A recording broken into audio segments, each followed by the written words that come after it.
नमस्कार दोस्तों। एग्जाम की रणभूमि में उतरने से पहले आइए भरें अपना तरकश। आज हम बात करने वाले हैं HAL तेजस फाइटर जेट के बारे में। एक हादसा, उससे जुड़े विवाद और सबसे जरूरी, इसका कमबैक प्लान क्या है। ये एक ऐसा टॉपिक है ना जो डिफेंस, टेक्नोलॉजी और जियोपॉलिटिक्स तीनों एंगल से आपके एग्जाम्स के लिए एब्सोल्युटली क्रूशियल है। तो इस पूरे इशू को ठीक से समझने के लिए हमने अपने एनालिसिस को इन 5 पार्ट्स में डिवाइड किया है। सबसे पहले हम तेजस की 4 दशक लंबी जर्नी को देखेंगे। फिर उस क्रैश पर फोकस करेंगे जिसने सब कुछ बदल दिया और उससे उठे सवालों पर गौर करेंगे। इसके बाद हम डेटा निकालेंगे और इसके सेफ्टी रिकॉर्ड को एनालाइज करेंगे। फिर हम देखेंगे कि इंडियन एयरफोर्स के लिए ये ज़रूरत ज़्यादा है या कम। और आखिर में हम इस प्रोग्राम को फिर से ट्रैक पर लाने के लिए आगे का रास्ता डिस्कस करेंगे। तो चलिए शुरू करते हैं इसकी जर्नी से। देखिए, किसी भी चीज़ की आज की सिचुएशन को समझने के लिए उसके पास्ट को जानना बहुत ज़रूरी है। और तेजस का इतिहास काफ़ी लंबा और इंटरेस्टिंग रहा है। इसकी कहानी शुरू होती है 1980s में, जब इसका आइडिया आया था। लाइट कॉम्बैट एयरक्राफ्ट यानी LCA प्रोग्राम। मिशन था पुराने MiG-21s को रिप्लेस करना। इसकी पहली उड़ान हुई 2001 में, सोचिए।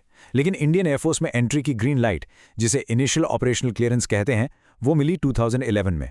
और पूरी तरह से कॉम्बैट रेडी होने का स्टैंप यानी फाइनल ऑपरेशनल क्लियरेंस लगते लगते 2019 आ गया। तो ये जो 4 दशक का सफर है ना, ये इंडिया की एरोस्पेस इंडस्ट्री के लिए एक रियल टेस्ट केस बन गया है। अब आते हैं उस घटना पर जिसने इस पूरे प्रोग्राम को आप कह सकते हैं हिला कर रख दिया। तारीख थी 21 नवंबर 2025। जगह थी दुबई एयर शो, एक हाई प्रोफाइल इंटरनेशनल इवेंट। और वहां हमारे तेजस का क्रैश हो जाना, इस एक इंसिडेंट ने इसकी रेपुटेशन और सेफ्टी पर बहुत गंभीर सवाल खड़े कर दिए। और इसका असर इमीडिएटली दिखा। रॉयटर्स ने बिल्कुल साफ लिखा कि इस क्रैश में तेजस के एक्सपोर्ट पोटेंशियल और इंडिया के सेल्फ रिलायंस यानी आत्मनिर्भर होने की पूरी कहानी पर एक काला साया डाल दिया है। जिस वक्त इंडिया इसे दूसरे देशों को बेचने की कोशिश कर रहा था, ठीक उसी वक्त ये घटना एक बहुत बड़ा झटका थी। और इसका असर सिर्फ परसेप्शन पर नहीं रुका, इसका असर आर्थिक रूप से भी पड़ा। जैसे ही क्लैश की खबर आई, हिंदुस्तान एरोनॉटिक्स लिमिटेड यानी HAL के स्टॉक में एक ही दिन में 8.5% की भारी गिरावट आ गई। ये मार्केट का सीधा साधा सिग्नल था कि इन्वेस्टर्स HAL की रेप्यूटेशन और उनके काम करने के तरीके को लेकर चिंतित थे। इसके जवाब में HAL ने फौरन एक स्टेटमेंट जारी किया। उन्होंने कहा कि ये एक आइसोलेटेड अकरेंस थी, मतलब एक ऐसी घटना जो बार बार नहीं होती, और ये एक्सेप्शनल सर्कमस्टांसेस यानी कुछ अजीब परिस्थितियों में हुई। ये स्टेटमेंट जाहिर है मार्केट्स और पार्टनर्स को शांत करने के लिए था, जबकि पूरी जांच तो अभी बाकी थी। तो अब सबसे इंपॉर्टेंट सवाल पर आते हैं। परसेप्शन तो बन गया कि कुछ गड़बड़ है, लेकिन क्या फैक्ट्स, क्या डेटा यही कहता है? क्या तेजस वाकई में एक अनसेफ एयरक्राफ्ट है? चलिए इसका एनालिसिस करते हैं, एक के बाद एक, 2 हादसे। इसके बाद ये सवाल उठना लाजमी है, लेकिन किसी भी कंक्लूजन पे पहुंचने से पहले चलिए आंकड़ों को देखते हैं। हमें हेडलाइन से आगे बढ़कर फैक्ट्स को समझना होगा। अब इस टेबल को ध्यान से देखिए। तेजस के अब तक 2 क्रैश हुए हैं, एक मार्च 2024 में इंजन की वजह से और दूसरा ये दुबई वाला। अब इसकी तुलना कीजिए इसके पुराने साथी MiG-21 से, जिसके 1971 से 2012 के बीच 482 हादसे हुए। इतने ज्यादा कि उसे फ्लाइंग कॉफिन तक कहा जाने लगा था। इतना ही नहीं, तेजस का जो सबसे बड़ा मार्केट कॉम्पिटिटर है पाकिस्तान का JF-17, उसके भी 2011 से अब तक कम से कम 5 क्रैश हो चुके हैं।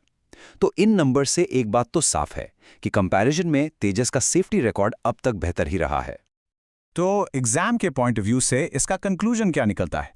निष्कर्ष ये है कि अभी तक के सबूत बताते हैं कि तेजस के एक्सीडेंट्स एक मॉडर्न फाइटर जेट के लिए जो एक्सपेक्टेड रिस्क होता है उसी के दायरे में है।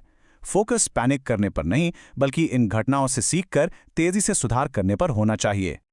ठीक है, अब हम अपने एनालिसिस के अगले हिस्से में चलते हैं और अब हम समझेंगे इंडियन एयरफोर्स के लिए तेजस के स्ट्रेटेजिक इंपॉर्टेंस को।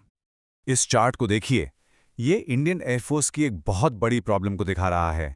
IF की जो सैंक्शन स्ट्रेंथ है, यानी जितनी होनी चाहिए, वो है 42 स्क्वाड्रंस। और एग्जाम के लिए याद रखिएगा, एक स्क्वाड्रन में आमतौर पर 18 से 20 प्लेन होते हैं। लेकिन MiG-21 के रिटायर होने के बाद करंट स्ट्रेंथ सिर्फ 29 स्क्वाड्रंस रह गई हैं। ये जो इतना बड़ा गैप है, इसको भरने के लिए तेजस एक स्ट्रेटेजिक जरूरत है, ऑप्शन नहीं है। पर इस जरूरत के साथ एक कमजोरी भी जुड़ी हुई है। ये एक सिक्के के 2 पहलू जैसा है। एक तरफ तेजस MiG-21 की कमी पूरी करता है और आत्मनिर्भर भारत का पोस्टर बॉय है। लेकिन दूसरी तरफ अगर HAL में प्रोडक्शन लेट होता है तो इसका सीधा असर IAF की तैयारी पर पड़ता है। और अगर आप एक ही प्लेटफॉर्म पर इतना ज्यादा डिपेंड हो जाते हैं तो सोचिए, अगर सेफ्टी कंसर्न्स की वजह से पूरे फ्लीट को ग्राउंड करना पड़ा तो ये कितनी बड़ी समस्या बन सकती है। तो आगे का रास्ता क्या है? इस क्राइसिस को एक अपॉर्चुनिटी में कैसे बदला जा सकता है? चलिए अब हम इंस्टीट्यूशनल रिस्पांस और इस प्रोग्राम के लिए आगे की राह पर फोकस करते हैं। क्रैश के फौरन बाद एक बहुत ही सिस्टमैटिक इन्वेस्टिगेशन शुरू की गई है।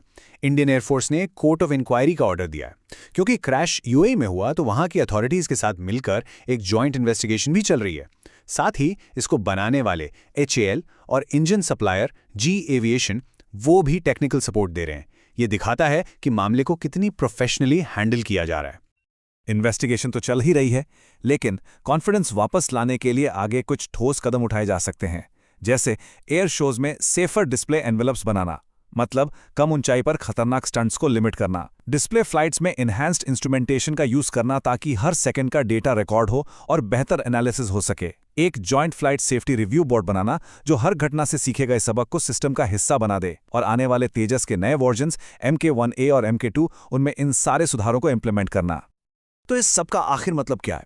देखिए, तेजस सिर्फ एक फाइटर जेट नहीं है। यह घटना इंडिया के आत्मनिर्भर भारत अभियान के लिए एक क्रिटिकल टेस्ट है, एक लिटमस टेस्ट। इससे जो सबक मिलेंगे वो फ्यूचर प्रोजेक्ट्स जैसे AMCA और TED DBF के लिए बेहद जरूरी होंगे। यह हादसा बताता है कि सिर्फ देश में डिजाइन बनाना ही काफी नहीं है, world class engineering, quality control और ट्रांसपेरेंसी भी उतनी ही जरूरी है। तो अंत में हम इस सवाल पर आते हैं, क्या ये क्रैश भारत की डिफेंस एक्सपोर्ट एम्बिशंस के लिए एक सेटबैक है, एक फुल स्टॉप, या फिर ये एक इन्फ्लेक्शन पॉइंट है, एक ऐसा मोड़ जहां से सीकर इंडिया का डिफेंस इकोसिस्टम और भी ज्यादा मजबूत और मैच्योर बन सकता है? इस संकट को एक अवसर में बदलने की जो एबिलिटी है, वही इंडिया की एरोस्पेस इंडस्ट्री का फ्यूचर डिसाइड करेगी। सोचिए इस पर।